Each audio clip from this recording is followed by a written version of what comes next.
was a gun. I'm not voting. If we want to build our nation. The problem with the Somalians. Just want to experience something else than a black man. Move on, move Can't be like a horse with blinkers. Honestly say, I was about to have sex and then I pulled crap, up. but it's nice. My name is Maboli Benja Fortunate. I'm 23 years of age. I'm currently doing my final year in Bachelor of Social Science in Psychology and Sociology. My name is Mikhail Goliath. I'm turning 22 this year and I'm a second year student at Damlin Mowbray studying public relations. I am Nonguleko Ulana, studying public relations in Damlin Mowbray, 27 of age. My name is Lindiwe Dlamini. I am a postgrad student at the University of Cape Town and the founder of Injabulo Project. I'm Sifukazi Chief and I study at Damlin. I'm doing my second year. I'm turning 21 this year and I'm studying PR, public relations. Other people get on, a couple of people who've been on social media and relying on the likes, and if they don't get enough likes, then they feel like they're not pretty enough and all of those things. It goes with how you feel about yourself as a person, and it's a matter of responsibility. But then on the other hand, looking at us here, I'm guessing we're all over 18, so definitely we've got that agency and we have to be responsible enough to do this. But then what about the little ones? Because Facebook accepts as young as 14-year-old, and a 14-year-old will not understand if a friend doesn't like their picture. They take it very personally because they're at that stage in their lives where I need to get this reassurance for me to feel like I matter. What do we say in such cases? And that is important because the thing is this, a child's brain is a sponge and it absorbs everything that you put into it.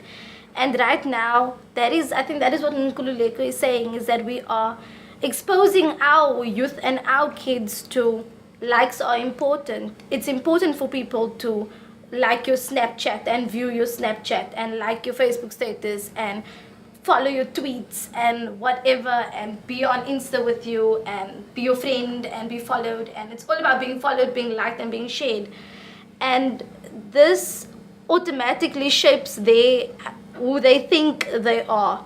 It has a major role in shaping their identity, because now if Sipokazi is not going to like my picture, I'm going to think Sipokazi thinks I'm not pretty, or she thinks my bikini makes me look fat.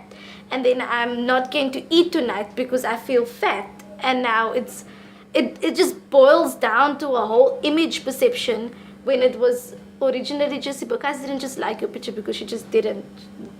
Beach wear just doesn't do anything for her. So at the end of the day, I think that we cannot say that. Comes down to what happens in the household. As a parent, monitor your child. You cannot speak for Mark Zuckerberg for Facebook. You cannot. That man needs to make billions here, and your child is helping him do that. I don't think there's a parent out there that wants their child to be out there, to be in a nice bikini, look nice, go out there for likes and whatnot. There's certain morals and values that you come from your own household before you are introduced to the world. And then how the world receives you, or how you choose to adapt to the world, that is totally on you. And then even with 14-year-olds now, with jumping in onto Facebook and all of that, we cannot monitor how it's you as a parent. If you decide that my child is going to have a cell phone at 14 years old, you know for a fact kids start dating at 9. They know about boyfriends at 6 years old and all of that. They start doing all of these things. And then when they're exposed to social media, they are bound to have these expectations that now, actually, this is what they do on social media. I've seen someone very popular actually doing this. So it's not, for me personally, it's not just... I think it's all in the mindset. I know there's young, there's old. The young ones are actually looking up to us. And I know some of us really like likes. And the other thing is that we always follow friends. My friends have that and they have that, so I also want to be there. So I think it's all in the mind. it's not always blaming parents and all of that. Parents do guide you, and no parent wants a child to go do prostitution. No, so it's all in the mind. I think it also has to do with the social construction of how things are and how we should be socialized. For instance, if you identify as a woman and you do not meet the standards of this is how pretty is supposed to look like in a black woman or in a white woman or in a colored woman, then if you don't fall into that category, then immediately you get ostracized just for that. But also when it comes to issue of like parents, as Nonkulego said, like I also don't feel like, I mean, the whole thing about responsibility also goes a long way. I mean, it's very intersecting. It's very deep. You'll have to like think about the class issue. You'll have to think about the background. You'll have to think about the religious issue, the cultural issue. It's a whole lot of things. There are parents who can literally be able to monitor. For instance, simple. I'm sure Joe can be able to monitor how the use of a cell phone is monitored in his house as a white man, because he's got that social class and the power and the money for him to actually make those rules. For a parent who is black, works as a domestic worker, comes home, tired as hell, can't even think of anything else, just wants to see if the homework is done, anything else like really doesn't matter because she's so stressed out, needs to wake up at 4 a.m. in the morning and go work again, making sure that this kid gets whatever they want. Because like at the end of the day, I work with kids in schools, with the Injabula projects, we deal with bullying. Most of the kids, the parents would not want their kids to have the phones because they saw exposed to a whole lot of things. We saw what happened with Sesetu. The girl was cyberbullied because the video was leaked online and all of those things. The parent thinks, okay, no, to protect my child, I'm not going to give them the phone.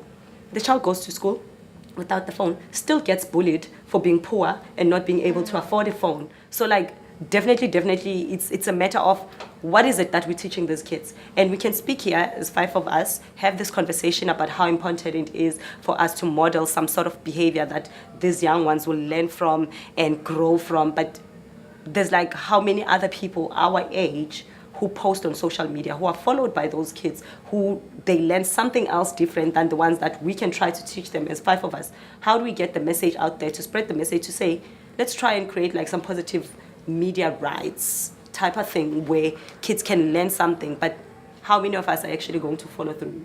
As women, we like sell our bodies if we don't have enough opinions to be who we are.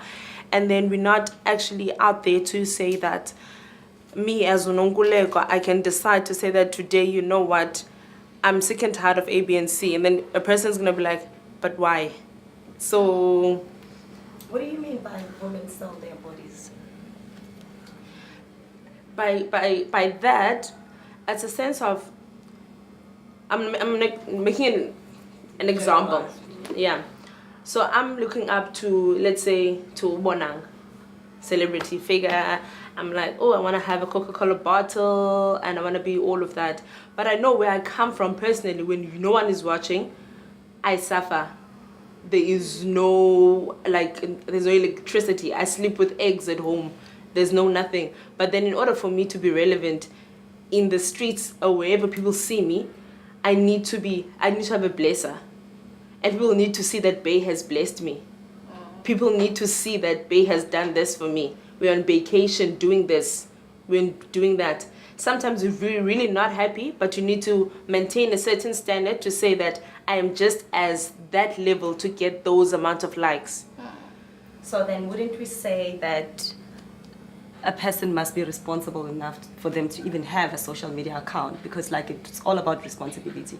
I mean, you know how large your pocket is for you to afford certain things. So why then fall into that trap? Because if you speak, especially with the issue of blessers and blessee, that's a choice. I mean, some women make the choice because they definitely want to boost their social capital.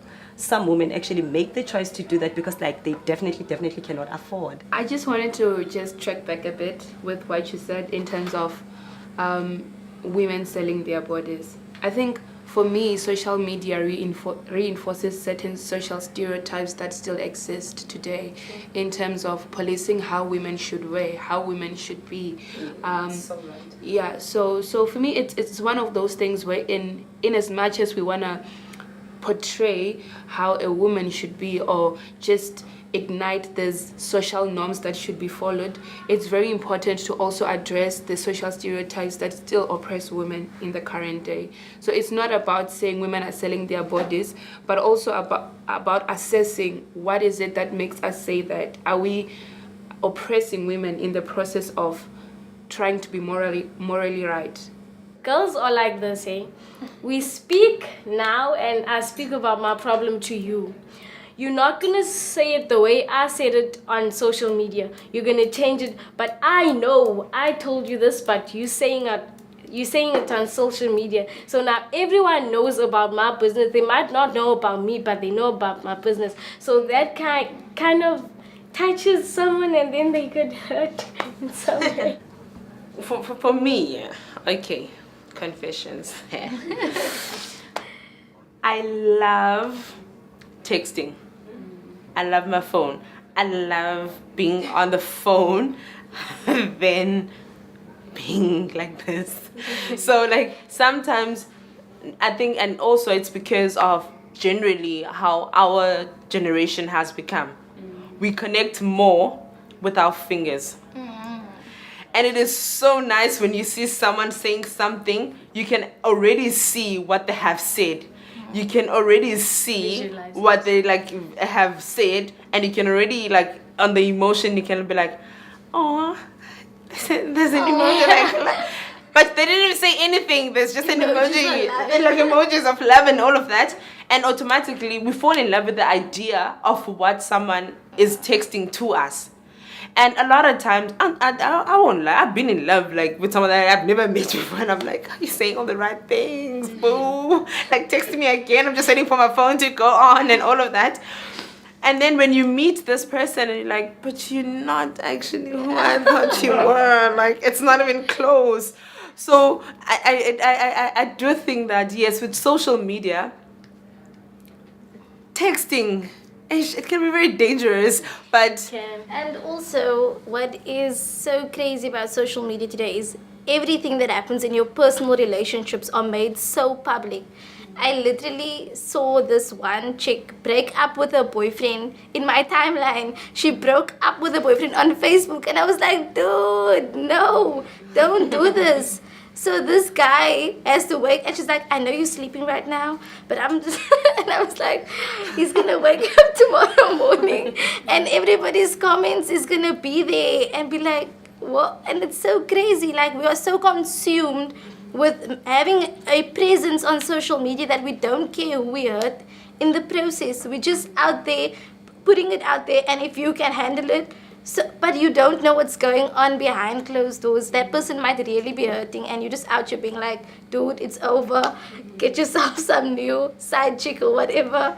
It's so wrong. Like, we can laugh about it now, but in reality, it's so wrong, and it's actually really painful. My dream is to empower women. My personal dream is to do some charity work. My dream is to be the best version of myself. My dream is for all women and children to be safe in South Africa. My dream is actually to motivate people and get people together to reunite again, because now we're kind of separating. If we could reunite, we can be the best in the world. Yazi, you should ever sit and talk with people, or else take a walk and create a straight talk. Talk what is nice, it will make you feel stronger. Listen what is right and say what is wrong. You should ever sit and talk with people, or else take a walk and create a straight talk. Talk what is nice, it will make you feel stronger. Listen what is right and say what is wrong.